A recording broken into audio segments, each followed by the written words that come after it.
What's up, homies? Welcome back to Agents After Hours. Our podcast is for agents who want to talk about the parts of this industry no one says out loud. We're Erica, And Paige. and we're here to bring you unfiltered, unapologetically honest real estate talk. So pour a drink, take a breath, and let's dive in, baby.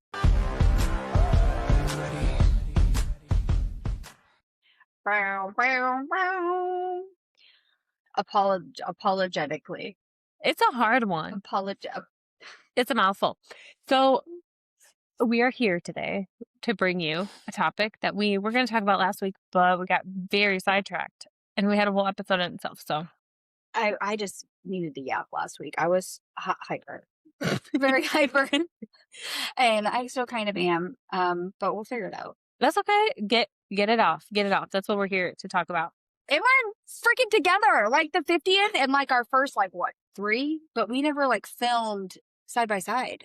No, we didn't. So, we're going to work on a nice little setup with angles, but for right now, it's going to do. Um, but I had no internet randomly. And Eris warned me about this a couple days ago that we weren't going to have internet on some day, but I was like, okay, sounds good. And then as I was getting ready to jump on, I was like, oh shit, we don't have any internet. So here we are. Here we are. And we're at our new office that has this cute little greenery behind us. So we thought that it was aesthetically pleasing. Well, I did. I had it all set up ready to go. I know. Yeah, it's a great setup. What we want to talk about today is the version of us that real estate created, for better or for worse. So the way that we kind of structured it is we have it's kind of like a pros and a cons. So we have the pros, like the better, and then we have the worst or the cons. So We're going to be that organized. I mean, I don't know. It's a plan. It's a plan, but whatever happens, happens. All right. There's no rules. Let's dive in, baby. Dive in, baby. So one of the things that I think that real estate has done for me is it forced me to build confidence. And I know we've talked about that a lot, so I don't want to get too far into it, but I think the biggest thing that we have to do is we have to learn how to speak with authority, especially when you're new. That's super hard. So I think that that's just like we said, like a rep that you have to build. But I think that you have to be able to take control of situations. Like, you're the professional, you have to be in the driver's seat. And that's one of those things that it comes with time. But here I am 5 years in, and in certain situations, I'm still kind of like, damn, I need to work on that. Give me back the wheel. Or sometimes I'll kind of let things kind of flow. And then I'm like, oh shit, I need to give me that back, you know? Yeah. I think that, speaking with authority is also 100% necessary when you're new, because there are senior agents that will try to bulldoze you. And when I say senior agents, I don't mean like old agents. I'm literally talking about agents that have done this for quite a while. But you're 5 years in, and I don't think you'd be bullying anybody that's newer than you. No, if anything, I'm like, I want to help, but that's just who I am. That's not how everyone is. Yeah. There was a situation, and I was looking in the notes because I don't know where I put it. Oh yeah. So I think it was my first full year in real estate. I had a transaction with an agent who's been in the business for a really long time, and you said that you know them personally and stuff. So you're very surprised by this. Very shocked. But we had an issue with an electrical panel, and we were going back and forth with it. And that was a big point of contention because my buyers wanted help getting it upgraded, because I guess it wasn't up to snuff or whatever. It was very small. It was only a 60 amp. That was the first time that I ever had someone show a house for me. Okay. And I wasn't there. Yeah. So I didn't see it. I don't think it was marked on the seller's disclosure. And then another issue that we were having was we were closing with a big bank. And so the bank kept pushing the time, which I understand the frustration. But I was getting harassed, Paige. I'm talking multiple calls a day. If I hear something by this agent? Yeah. What's going on? Have you heard anything? You need to get in touch. First of all, if you're dealing with a big bank, you're likely not going to get in touch with anyone. I couldn't talk to them because I wasn't on anything. It's not like a mortgage lender that knows you're in communication. So my hands were completely tied, but that wasn't good enough. And it was that almost made me just be like, I can't deal with this. It's just a harassment. And I had to tell her, the moment I hear something, you're going to be my first call. I'm not going to sit on this information. So I had to learn. That taught me really quickly how to stand up, get a backbone, and advocate for my client. I had to lean on my managing broker a lot during that. So it is so shocking. I can see her being persistent, but I guess to slightly play devil's advocate, Go for it. we had an agent that he had the seller, and the buyer's agent, sat on a denial letter for a week before told our agent. So I'm one because there are obviously agents that sit on information, and I'm wondering if she, like, because you were new, she had this stereotype in her head that, like, Mhm. you're going to sit on information. And then we just had a situation recently where there's an agent that's been an agent for literally a month, and he was like, "Hey, client accepted your offer, I'll send it tomorrow."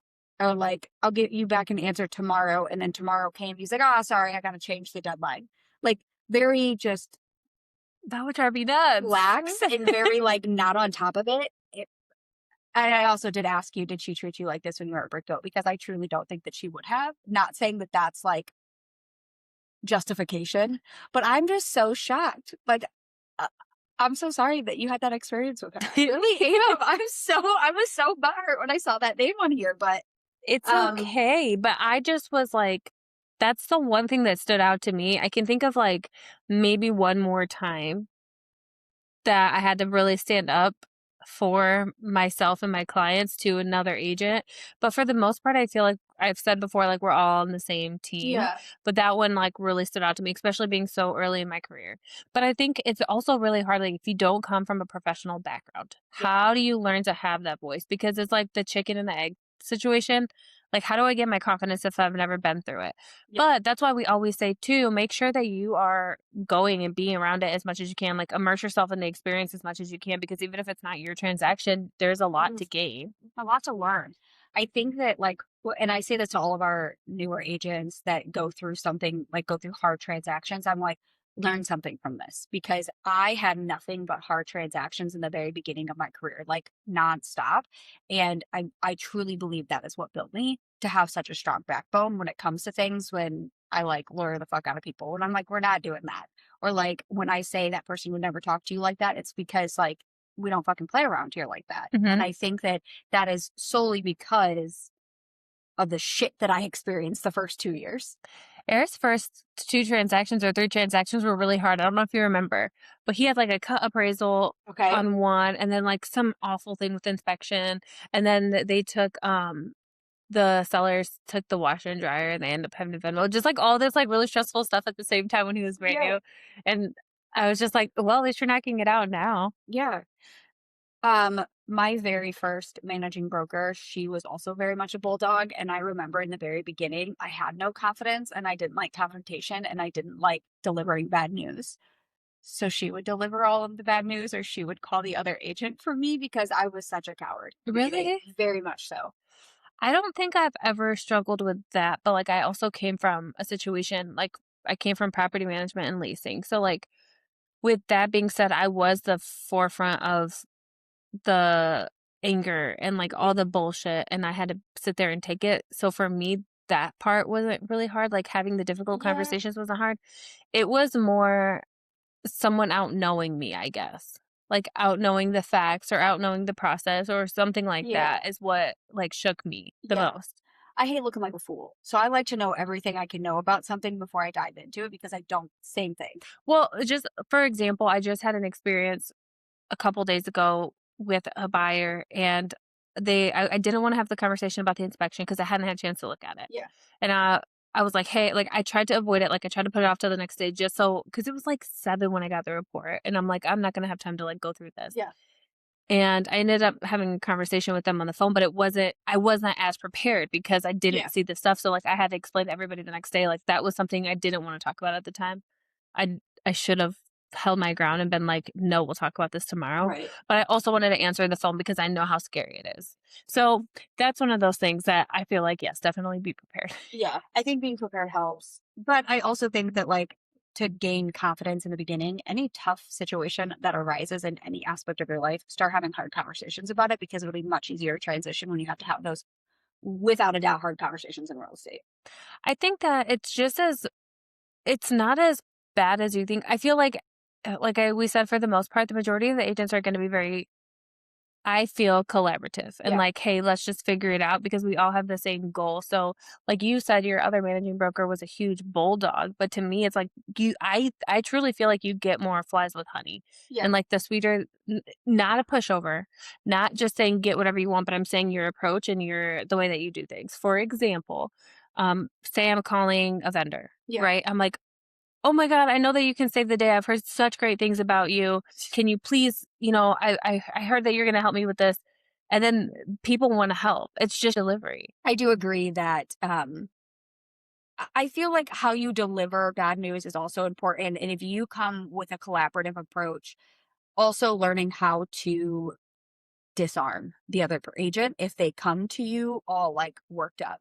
Like if I'm like, oh my gosh, Erica, like what is this inspection response? My client is not going to accept this. What are you doing? Why are you even sending this? What is your buyer thinking? Are they just stacking this report? At that point, if someone's like, da da da da da da da, and you're just like, it is what you did. Silence, listen. Yeah, I'm just thinking in my head, wait, are they saying all of this quickly? Because I would probably respond with like, "Hey, I know it's a lot. Why don't we work through it? Why don't we work together? What I'll try to get some quotes, you try to get some quotes, we can kind of Yeah, meet." 100%. I'd have been like, oh my gosh, that sounds so frustrating. I'm so sorry that like "We sent this to you?" we s- I'm so sorry that my client, asked for a lot. They feel like this property needs it, and I can understand that that's probably pretty jarring to you and your seller. Like I will instantly I will instantly validate your concern. Always validate the Always, concerns. always. Everybody, I feel like when people rant, they just want to be heard. And they also Uh-huh. just want to vent. And like who are they going to vent to? People need time to process. And so, like, if you send a staff inspection response, for example, if you get a call right away, don't answer it because it's going to be emotion and it's going to be flipping out. Even with buyers, like it's the same thing with the buyer that I had. I was just like, I think we need time to digest this. Yeah. Like right now it's a lot. So then when we had a conversation again this morning, everything was much smoother Yeah. because everyone I had a chance to look at it and I was like, "Oh, okay." They had a chance to sort through their thoughts and they were like, "Okay, but that's controlling the situation, not having a conversation before you're ready." Yeah.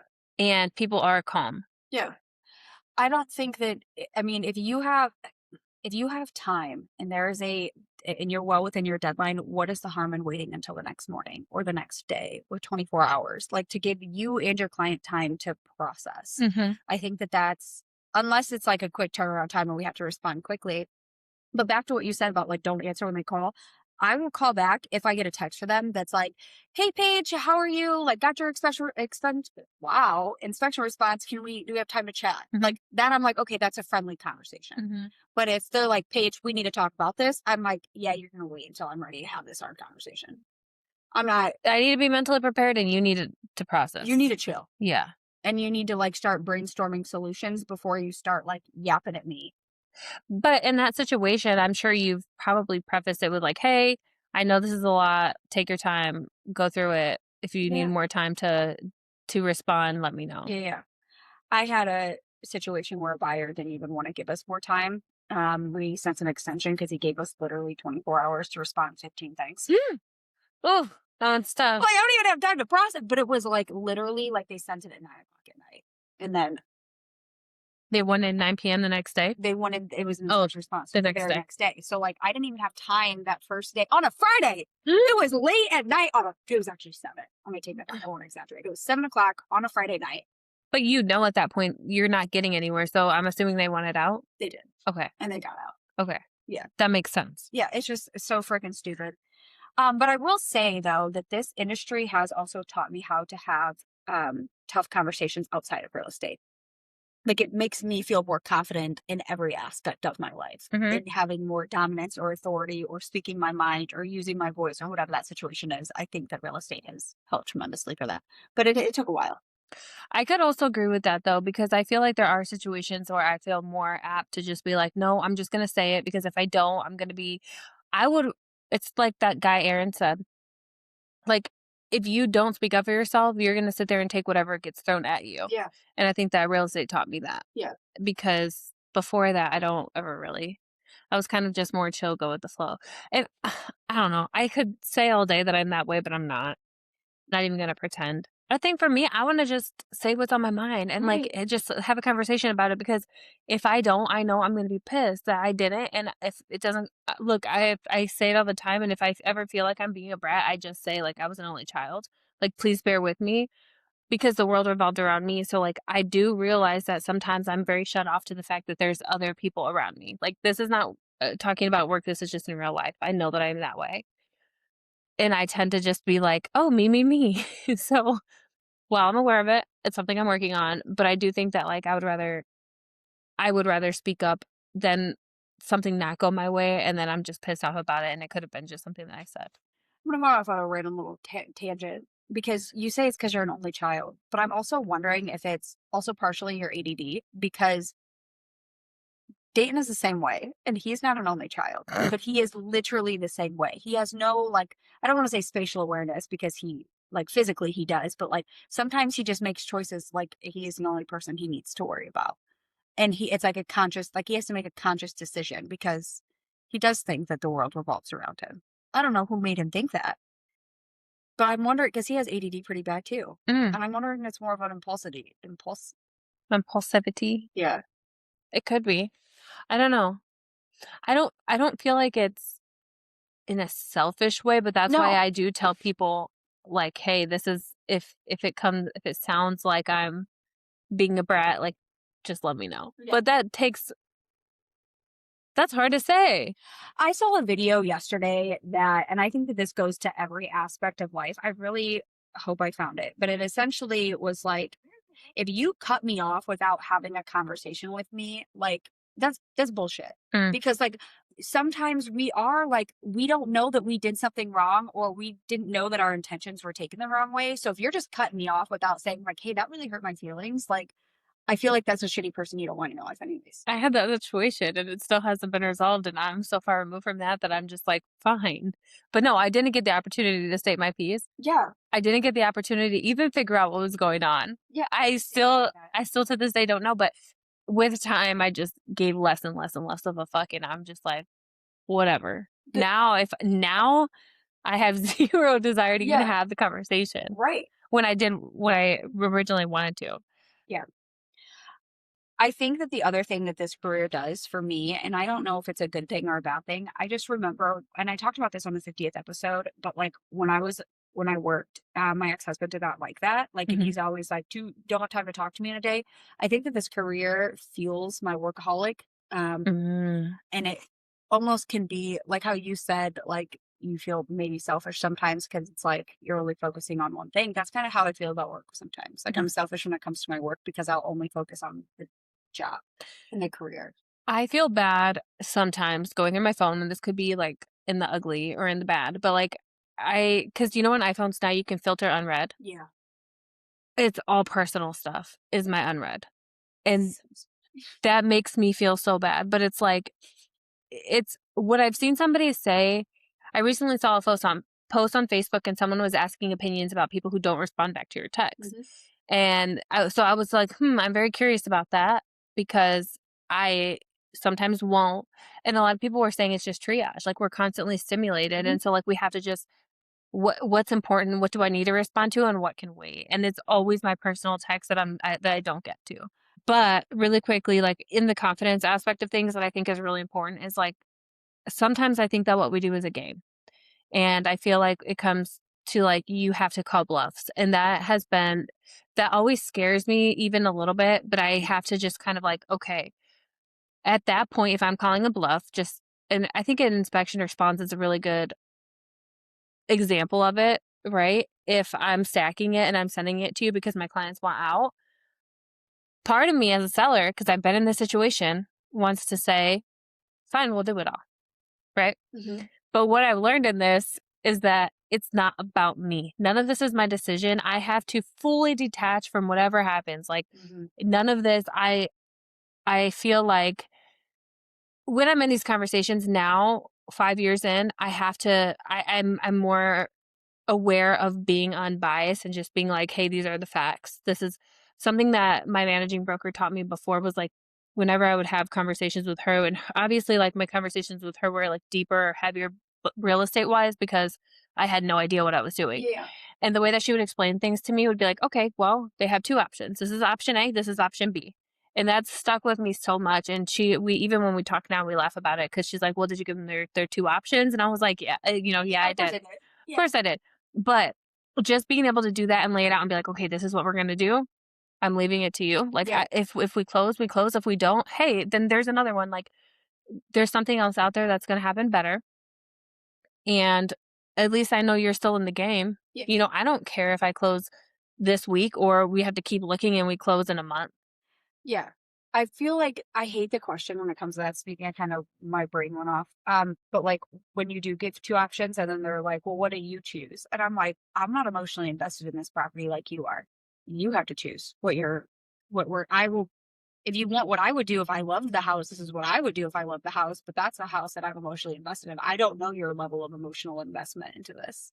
I've had to tell buyers before, I love them so much, but I had to tell them like what I would do is probably not the most financially responsible Yeah. situation. And I know that what you want to do is you want to be financially responsible. So our opinions are going to clash. Yeah. And I don't feel comfortable. And that's one of the things too. I do like when people trust you. And we've talked about like our ideal clients Yeah. be putting their trust in you, but also I cannot make the decision for you Yeah. at all whatsoever. No.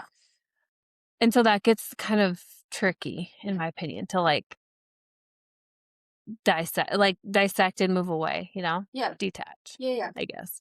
One other thing that I was just thinking of that I think might be a positive is like I wouldn't say that I was a rule breaker growing up, but I was definitely a rule tester. But within real estate, you have to follow rules. You have to follow the laws. You have to follow the contract. Well, you can't test the rule with your own fucking client and then be like, sorry, you got fucked. Like I think that real estate has also refined me a little bit in not being so much of a rule tester. Maybe that's why I like it because I was always a rule follower. Mm. I was very much like, I have to do things by the book. I think Aaron said it. If last time I don't, if it doesn't make sense to me, I don't understand. Like it's not like it needs to make sense to me. I need to know. Like I'm the type of person where I'm like, well, why is this? Why is this a thing? And someone's like, oh, because it's been that way for years. I don't like that. I don't like that. I'll never like that. It needs to make sense to me.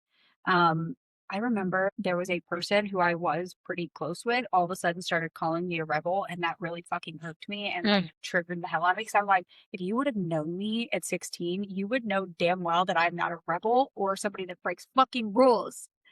I have done so good. I think I've always just been like, again, I think this comes from property management, but very cover your ass and make sure that like you've covered all your bases. Yeah. I'm very thorough in those aspects. Yeah. Something else I have written down here that I thought was pretty cool was I think we talked to when Megan Williamson was a guest on our podcast, and she was talking about how she was a really bad student. Like she's a C student. Mhm. So was I. Mhm. Like I was not a great student. I cheated to pass. I talk about this all the time. Like I really feel like my school district felt bad that I was a teen mom and passed me anyways. Oh, okay. And then I'm going to mess up their stats, which is fine by me. I graduated with perfect attendance, and we all fucking know I was not in my senior year, but maybe once a week. So I don't know why they passed me and said I have her attempts, but regardless, they did. But I always felt like I was not very book smart.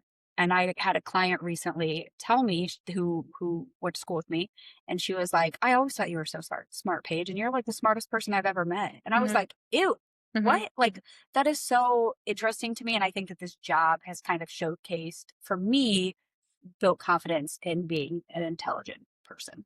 So that's a positive for me. I think that this real estate whole gig thing. I think that you're very intelligent. Very much intelligent. It's crazy to me. I'm learning. Speaking of intelligence. Well, I also want to talk about learning my personality type because I remember, like, I think work me and personal me are two different things. And I remember in my leadership class, we got colors, and the first color and my second color were polar opposites. And I truly believe one was work and one is personal. Okay. It's like extroverted in work, introverted when it comes to like my personal life. Mhm. So I thought that was interesting, and real estate has kind of taught me how to mesh those together. Also don't like to be told no. So rejection was pretty hard for me in the beginning because I'm a type of person that if you tell me no, I'm gonna figure out how to get it anyways. And sometimes you just can't do that. So learning how to let go and taking no's and answer is something else I learned. Something that I kind of struggle with that is like, for example, if you have a seller that's trying to bully your client around, but your client is so obsessed with the house, for example, like that gets really hard because I just want to say, I want to tell them, no, fuck this, like, let's move on. But like, they're Mhm. so emotionally Mhm. attached and they're like, no, this is it. This is the one. That is super hard. And it goes back to what you're saying about like not wanting to be told no. You have to work for them and not get on that roller coaster. But there's been so many times that I've just wanted to say, like, this is what I want to do. Yeah.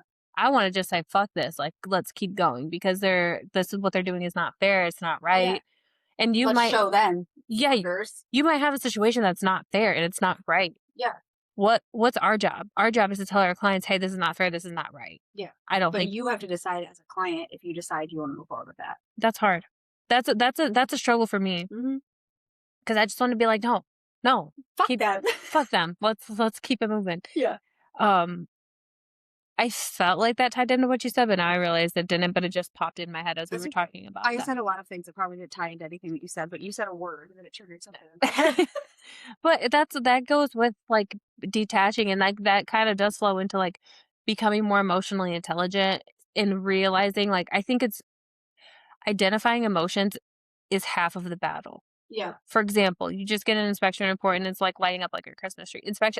Inspections is my current season of life, if you haven't noticed. I want to figure out a way and brainstorm tangent, a way to make that an easier process. I don't know what that looks like and how as agents or as a brokerage we can come together to figure out a better solution to this, but there has to be a better solution to this. I kind of think that if you have an X amount of days, this is how, wow, I don't know. This is just coming to me right off the cuff. So this may not be like a perfect solution. But I kind of think that like if you get inspections done within the first say 3 days, you get them out there, you're good to go. If the buyer doesn't want to go forward, why do we have to waste time playing the game, putting an inspection response together, stacking it, wasting our time getting the quotes? Why don't we just have like a cancel period and it's quick? And if I can get an inspector out there and they don't want to go forward for one reason or another because their concerns are valid to them, then just be done with it. Yeah. Give them their earnest money back if it's within a certain period of time and let's go. Yeah. Let's move on. Why are we wasting time? I also think that it's important for me, anyways, in my practice, is I think that it's important to keep the house contingent accepting back offers Oh yeah. until inspections have been agreed upon because that is the biggest deal killer. Yeah, but also as an agent, if your client sends you 10 houses to see and 3 of them are contingent accepting backups, are those the first ones that you're going to go see? No, but I think it's important for the agent to say, let me follow up and see where they're at in that transaction. True, true, true. And that is something that we both do. Yeah. But I just think that like I don't know. I don't know a good solution like you said, but I do think that like giving them because at that point we're wasting more time. If my buyers want out and they want out regardless and they're going to get out one way or another, Yeah. just let them go. Yeah. I do agree. I think that there is a big like pushback on what's a defect and what's not a defect. And I don't know if that's like clarifying early on, like iterating somewhere in a counter offer on an addendum or having like vetting them better. But I had in this last fall thing that I vetted him and he was a handyman. He knew that there was projects that needed to be done in this house and he still stacked the inspection response and walked. So like even with vetting, he still got scared. I need to brainstorm a way to make that better because that is like a huge transaction killer. I also think that it makes a big difference in how you teach your client about it. But although that can't always be, you can say all the right things and they're still going to freak out. So, Yeah. but something that I think is also really important that I've talked about is like learning how to bounce back when you have a shitty day, like learning emotional intelligence. So, like I said, like identifying the emotion, like, hey, right now you're really emotional. Let's come back at a time that everybody's chill and have being able to I can do that in my personal life now. Yeah. Which before was really hard for me, and I think I've said it, I wanna fix it now. If Yeah. it's wrong, I wanna fix it right now. Right. Where now I can kind of step back and say, "Okay, everyone's heated. Like, let's just have the time to feel our feelings and then reconnect." You can't brainstorm properly if your brain is clouded with unproductive feelings and emotions. The whole thing is unproductive. It's talking in circles, and I think that talking in circles is very detrimental for everyone because you feel like there's a whole bunch of words and Yeah. you can't make sense of it and it clouds it even more. I think that goes to like also learning how your client, you've talked about it before, like you have learned how to speak to certain agents because of how they work. I think that goes similar to our clients, how we communicate effectively to our clients or set expectations or the way that we prepare them. You learn emotional intelligence or how to change your sales pitch or your typical line to best suit your client as well too is something else. But I've also done that a lot now in my personal life. 100%. It's made it a lot easier. I agree. But it sucks because, like, then you're for me, in my head, I'm thinking, "Well, damn, like, this is not a business transaction, this is, like, a personal relationship." Mhm. But I'm still very much like, "Take your time, take your Yeah. space," and it sounds more transactional, I guess. So Brandon is that you have on here, like, and when you have a bad day or a shitty day, a shitty client, you can bounce back. We have learned with Brandon lately that he lets things fester a little bit longer, and I've been calling him out, like, not in a bad way, calling him out, like, "Hey, like, when I asked you to do that, you seemed a little annoyed or overwhelmed. Is there anything I can do to help make this task seem less overwhelming Mhm, or whatever?" And then same with like when there's an issue and I'm like, "Hey, you seem pretty like hung up on this still. Is there anything that I can do to kind of relieve that? Because we need a bounce back. Like if I have a problem an hour ago, I'm over it by now." mhm. Because now we have to come to a solution. But I think that's also forward thinking and solution based thinking. You can't let it fester. But Brandon's the type of person like he festers on it until the problem's resolved. And I'm just like, yeah, but not every problem can be resolved. Or you know that it can be resolved. You just need to let time do time's thing. Yeah, I think that I kind of err on Brandon's side of that. I feel like I wanna do everything that I can to put the ball in someone else to do my part of things and then hand it off to the next person and wait for a response, and Yeah. if there's a lot of, like, undone things, I also feel like I struggle moving on with my day, personally. I just don't see the benefit in being hung up on something you have no control over. It's not a benefit. There's no benefit to it. It's just the way that my brain works sometimes. And so I'm like, okay, I need to work past this. Or Yeah. like I'll literally be staring at my computer and just be like, okay, I gotta wait and wait and wait until I can fix this to move on. So I struggle with that, but I think that like you said, that's something that like we've identified and obviously we have two agents in our household. And so there can be a lot of chaos. And so and the funny thing is, like, if my husband's going through something, it's easier for me to step back and say, "Well, just do this." Yeah. And it's so much easier. And then he's like, Well, you don't understand this, this, and this." And I'm like, "No, it's fine. Just do it this way."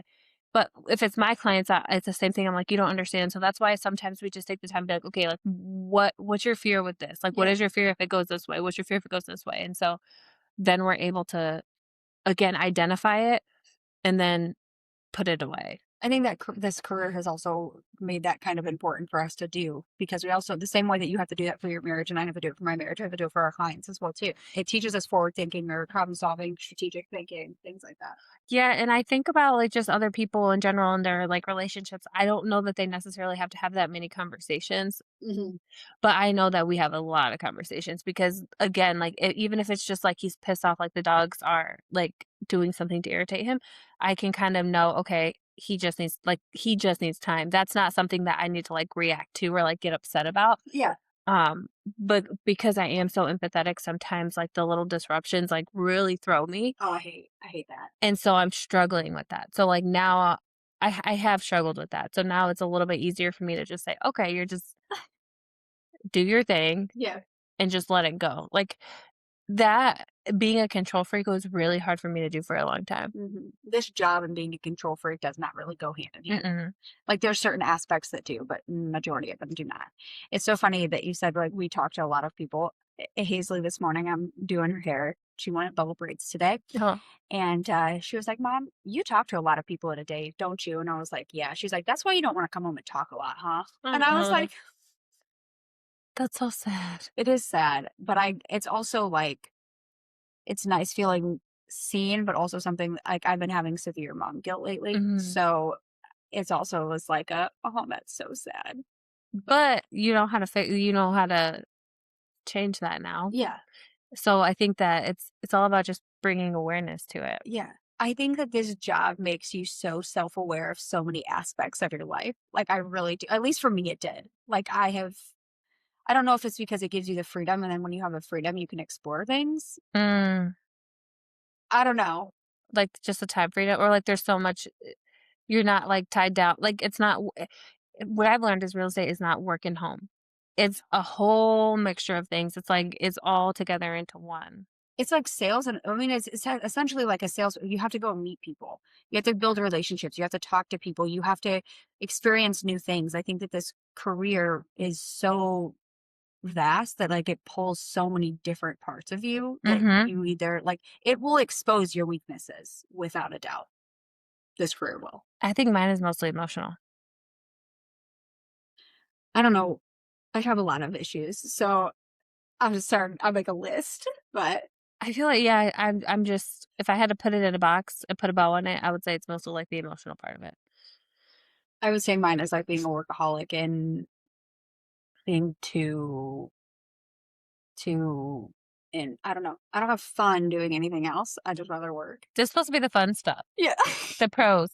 Yeah, Wha sorry, but well, I'm not thinking it's a bad thing. I love this career. I don't think it's bad, but I definitely think that there are parts that it tests your character and having to develop this person.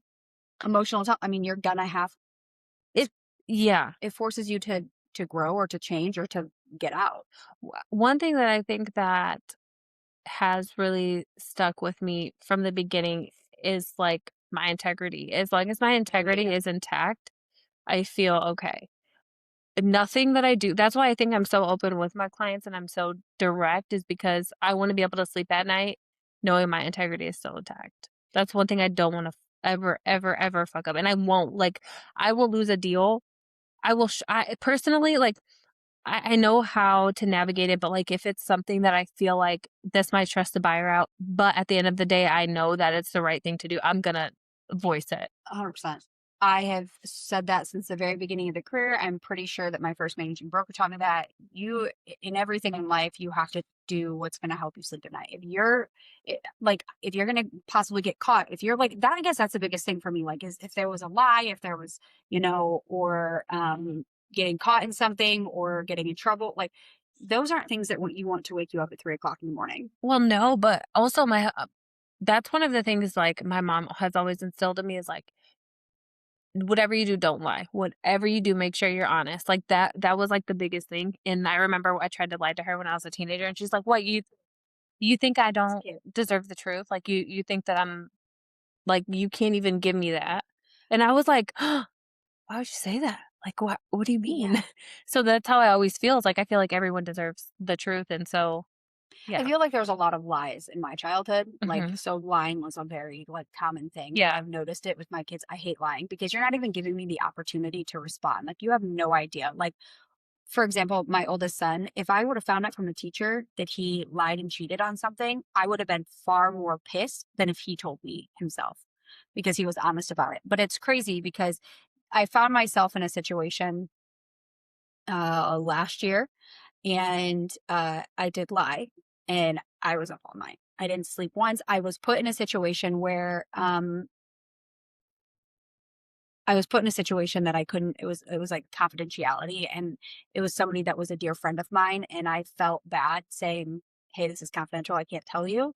But um, it was 5:20 in the morning when I texted this person because I was like, I'm going to text it, but it's not a great good morning text. So please know I'm sorry for that. It's 5 a.m. and I haven't slept because of it. But I lied to you when you asked me who I voted for. And if you hate me, I understand. I really do.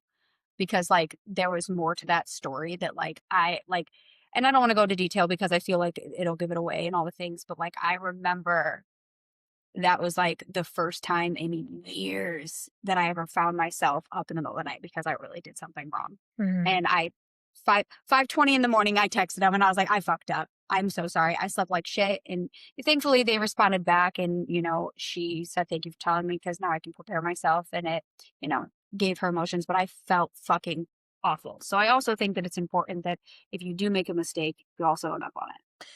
So Yeah, and that's the thing that I think is so, so important is just to make sure that you're doing something to make yourself proud. yeah, And I agree. I will stand by that forever. Um, I never want to come across as dishonest ever in any Yeah. aspect. Yeah. So that's why, like, and I always laugh because, like, even when Eris and I first got together, like, I spilled every single possible thing that had ever happened in my whole Yeah. life because I'm like, I just don't, I want you to hear everything from me. Yeah. things that didn't matter, it didn't pertain to him, but I didn't wanna ever, like, move forward based on a lie. It just 100%. wasn't for me. I agree. And I came a long way from that because before I'm like, I don't want anybody to know anything. Mm. Like, and I don't want to look bad and I don't want anybody to judge me. But at that point, it's like, you're going Mhm. to judge me if I lie. So Yeah. why, like, you're going to judge me harder if I lie. People So, are gonna judge you no matter what. yeah. But, um, on here, you also have independence, and it kind of goes into what I said last week that you can't teach motivation. Like either you have it or you don't. And I think that that comes with independence. Like, and I'm going to be kind of harsh, and I'm sorry, this is my opinion, and everybody can have different opinions, but Mhm. like your success is up to you. Yep. I know as a managing broker, I am here if you need me. I will give you resources. I will brainstorm with you. I will do the best that I can. What I cannot do is hand you free leads Mhm. or, leads in general. But if that's what it takes for you to succeed, then we're not the brokerage. But I don't think I know firsthand that you don't need leads to succeed. You just have to have it in you to do. I do feel like brokerages, the difference is the culture to feel motivated and inspired. I think that that's a difference, but that still has to be something that you show up to be motivated and inspired by. Yeah, I think that the independence that it taught me too is, like, I can't look around and be like, "Damn, nobody's giving me a raise," or I can pick up more Mhm. hours to equate for more money and things like that. It's like when I look at my paycheck or I look at my pipeline or I look at my deal tracker or whatever, I know that that's all me in airs. But like I say that for myself, like that's my own. I did that. And Yeah. recently we've been talking a lot about relocating and this really brought this to light for me. And one of the things one of the things that Eris and I had talked about was like, kind of starting if we had to start from scratch. And I said something that is like not really talked about or I don't really let on is like none of my sphere was from South Right. Bend, zero of it. 0. So like that made me really proud, and that made me feel like, damn, I really did that because my sphere of influence is in LaPorte, Michigan Yep. City, and how many deals have I done there? A handful. Yeah. But like everything else here is like that was me. Yeah. We have an agent at our brokerage that was born in a whole nother fucking country Hmm. and raised in another country. And, it is what you make it and how you build it. You don't necessarily need a sphere. Is it easier to maybe tap into a little bit? Yeah, But like building relationships and getting to know people, that is how you're going to succeed in this industry is doing it yourself. yeah, but nobody is coming to save you, and I've been able to apply that in my real life too. Like Yeah. nobody cares as much as you do about your own life. Oh my gosh. So independence was a big thing that it taught me. Hmm. Um, unexpected skills I have on here. Something that I have is, um, I try to think about everything 20 times over and I try to think of loopholes a lot. So, like, I think what I mean by that is like, I don't know why I have this in the better, but like, if I've always been really good at clocking people, but That's so Raven shit. yeah, like that video you sent me last night. I'm really good at clocking people and like thinking of like, well, they didn't necessarily say this. So, like, I feel like I don't even know how to articulate this so it sounds like a sentence, but, like, I'm always thinking 10 steps ahead, like, how could this bite me in the ass? Or, like, Mhm. did they mean what they said? This plan A through Z before situation even happens. Thank you. Yeah, I've planned through A through Z, but it's really great in my career because I'm able to equip my people in something that has been said about, like, the way that we work is, like, we anticipated problems before they happen. Yeah. So I do like that. And I can Now do that in all aspects now because this yes. career has also enhanced that. Uh-huh. Attention to detail. Hmm. I read everything. Hmm. It boggles my mind when my clients and I always tell them, "Read this, double check this. Like we went through this, double check it, make sure." A spelling error. And then it's like, boop, document open, boop, document signed, and I'm like, just read it. But at that point, if they don't, it's on them. True, but also I double checked it at that point Mhm. probably 6 times, and Eris has also looked at it at least 3 to 4, so we should be good. But another good thing is like I've made a lot of friends with people that I wouldn't necessarily have. I feel like I have a really good sense of community. Yeah. Even just like in my struggles of life, like things that I wouldn't think that people would be there for Yeah. are like very supportive. I've met a lot of really cool people along the way. I sent a video to somebody. Your other agent. Just kidding. Just kidding. Maybe, probably did. I'm actually scrolling to that right now. But essentially it was this kid who, like, in elementary school, he's like, "Hey mom, I'm gonna go to so and so's house." And they're like, "Okay, have fun." In middle school, "Hey mom, I'm gonna go to so and so's house. They're having a shindig over there, blah blah blah." Okay, fine. High school, "Hey mom, I'm going over to so and so's, it's a party." And they're like, "Okay, have fun." And then you go to college, and like he hadn't really the purpose of it is like he was going through all these lives and he had friends, but like nothing, like they all diminished as he got older. Like they were never friends that carry through from like elementary to today's life. But then he met all of his friends when he graduated college and he worked for uh, the baseball team, Savannah Bananas or whatever it's called. And he was like, "This is where I met my brotherhood." And like, even when some of us have moved on, like I'm still invited to their weddings and stuff like that. And he essentially said that he found a lot of his friends later on in life.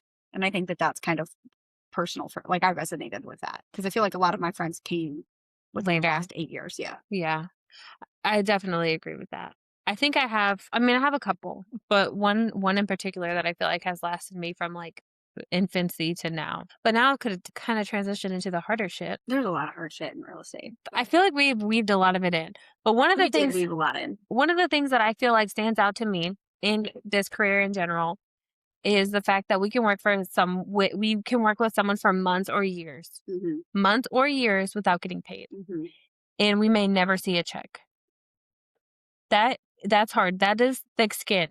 You have to understand, and that also you have to detach from the outcome. When I meet someone and I sit down with them and I have like my first initial talk with them, I want what's best for them, and that might not always be what we originally think it's going to Hmm. be.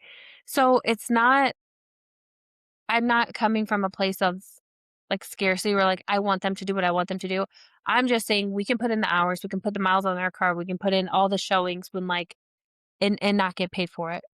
I've been working with a client since July and I've probably shown them 50 some houses. And by the time all is said, if you think about it, 50 houses, you spend a half an hour at each. That doesn't include like looking at the house, getting comps, possibly the mileage that's on your vehicle, the conversations that you have to have regarding that house, printing all the shit up. Like nobody talks about that.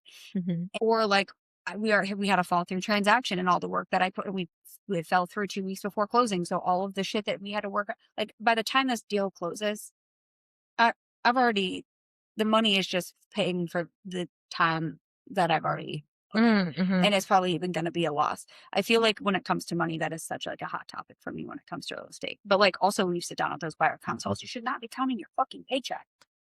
Absolutely So not. when a deal falls through to me, the first thing to me isn't like, "There goes my money." If that's your first thought, I can't get behind that mindset. I cannot get behind, No. like, I get it sucks because, like, and don't get me wrong, like, I'm not gonna say that I'm innocent and I've never counted my money before it got here. Brandon and I love to look at what we have pending and we're like, "All of these close, this is what we," like, we love doing that. But we also say, "If it closes." Everything is an if. It's not a done deal because, like, I'm in my mind mentally, we're still looking at houses, even though we're ordering inspections and we're doing appraisals because we're not closed yet. I might start getting comfy after inspections, but, like, even then, I had a transaction that fell through the week of closing because they got a divorce. You can't really fucking plan that. Like, that just comes out of fucking nowhere. Yeah. So, but the bad part, like the money situation of real estate really has me. You could have me going on a rant for that. And I didn't come from a very responsible background. And I didn't come from, I'm not a Nepo baby. I'm glad you learned that term today. I learned it. So that's a negative thing. I think the money situation of this career can also be a big negative if you don't know how to set your expectations appropriately. Well, yeah, that's the thing. It's like these are people's houses, so they're not paychecks. Like, yes, it's your livelihood, but like you can't see them as a number. You have to see No. what's best for them, no matter what. And it's not like, yes, there's that aspect of it, but it's also just being fucking realistic. How many fall throughs do you have in a year? If you haven't hit your average quota, then more than likely one of those transactions are going to fall through that you're banking on right there. Mhm. Like, I mean, I have I probably say I have on average 5 fall throughs in a year. If I haven't hit my quota, then I know something's falling apart and I can't be banking on it. I just really hope that that doesn't happen. And I would really like to find ways to prevent that from happening in the future. Absolutely. But even like, and going back to inspections and finding an easy way to kind of work through those, even if on properties that have pre-listing inspections, I like well and septic. Like I also like what if it's not the company? Like there's one company that if it's them, I'm not trusting it. Not in the Mhm. slightest bit. Mhm. And I have to get it done anyways. I don't think I have any other situations. I just put that you start measuring your time and effort differently when your income's unpredictable. Mhm. I do also feel like it puts me more in my masculine era. Something that we didn't really touch on, but we have in the past is just like the comparison. I think that in this industry, you're really pitted side by side Mm. in one way or another. And I personally feel like that's brought out an ugly side in me, not necessarily like with my clients, but just with my own self and my own Yeah. mental space. And so I never really felt like that until recently. So that's a little bit of a struggle. But it puts me, it kind of always makes me want to go harder. So if it's not going to make me money, I have a hard time considering it a priority. And Yeah. that's been a struggle. Yeah. I can see that. Not even money, but just like, like make me feel productive. Yeah. I say, not money. Comparison is a huge thing because I feel like a lot of people look at other agents and I want that while you're doing what they're doing. That's always my response. But I'm also the type of person that doesn't. But it's not even that. I think that for my own self, speaking for myself, I don't really care what anyone has. Like I'm very comfortable with what I have. It's just more of like wanting to win. I'm not a competitive person, I don't think. I don't know. Mm, I think I am like on a mini level, but like fully to my core, do I feel it? I don't know. Like I will say, because you made a topic like us, do the numbers really matter or something like that? Or do we care about the numbers? And I'm like, I don't really care about numbers. And you're like, I think that you do more than you think. And so now, ever since that comment, every time I look at my stats, I'm like, do I care? I would care if I wasn't in a certain I think I have a pretty broad range that I would be okay being in, but if I'm outside of that range, you don't feel comfortable. I would not feel comfy. That makes sense. Do you feel like this gave you like a feast or famine mindset? No. You don't feel like that. No, but I might have if you would have asked me this 4 years ago, I might have. I'm also comfy now, Mhm. and I feel like I've tried to get my business on a pretty regular basis because you can't like, real estate's a roller coaster. You can't there is no set like, you're not gonna have a certain number of closings every month. Like, you Right. there's really no way of making sure that that happens. But I feel like I plant seeds enough consistently that it becomes consistent. So no, um, no, I don't know. I guess like for me, I've been pretty lucky to hit the ground running and to have seen the results that I don't think there's ever been a year that I've looked back and I'm like, damn, that fucking sucked or I sucked. Mhm. Except for maybe last year, but I still hit my volume goal. I just didn't hit personal goals. Mhm. Yeah, I don't think I have a feast or famine mindset either. I just think that well, right now that's I don't have really another focus. And like with my husband being in the industry, I really Yeah. don't have another focus. So it's more just like I feel like I should be at the top of my game because I don't have a whole bunch of other distractions. I guess that's the thing. Like for like I But again, not financially. And not that I want money or not that I want money get or what you're saying. I want all these Yeah. checks from people. That's not it. It's just more just like a personal want to be busy, want to be productive. How helpful you are to how many people per year and how many people you're able to get into a house. I mean, there's a lot of different things. It's not always I'm not a money motivated person. I remember that there's this company that has called me 5 times now and has tried to buy Brick Built. Mhm.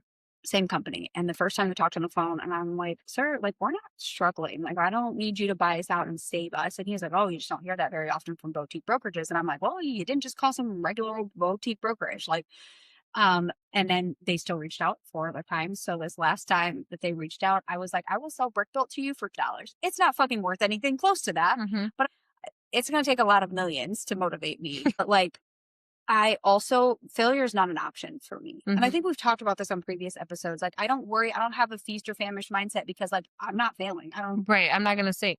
what do you like that's not even a possibility. That's like I also don't worry about things that don't I have no business worrying about. That That goes could, back to like that must be nice.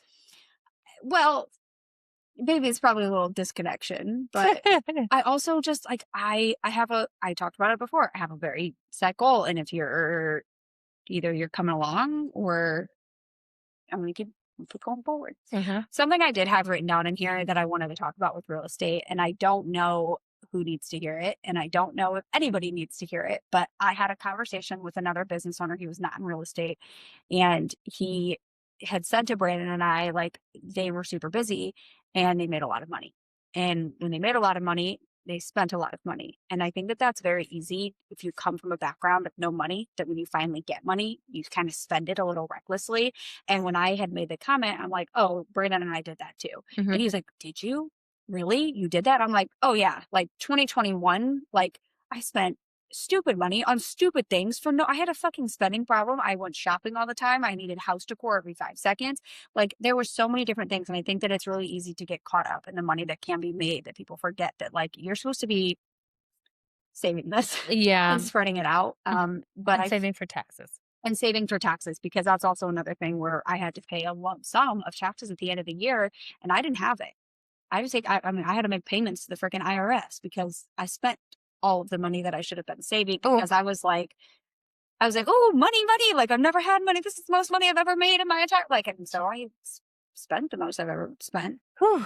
So like I have that note on here in real estate. Please make sure you are being smart with your money because it drives me bonkers. Under contract money is not closed money. You have that on here. Yeah. Under contract money is not closed money.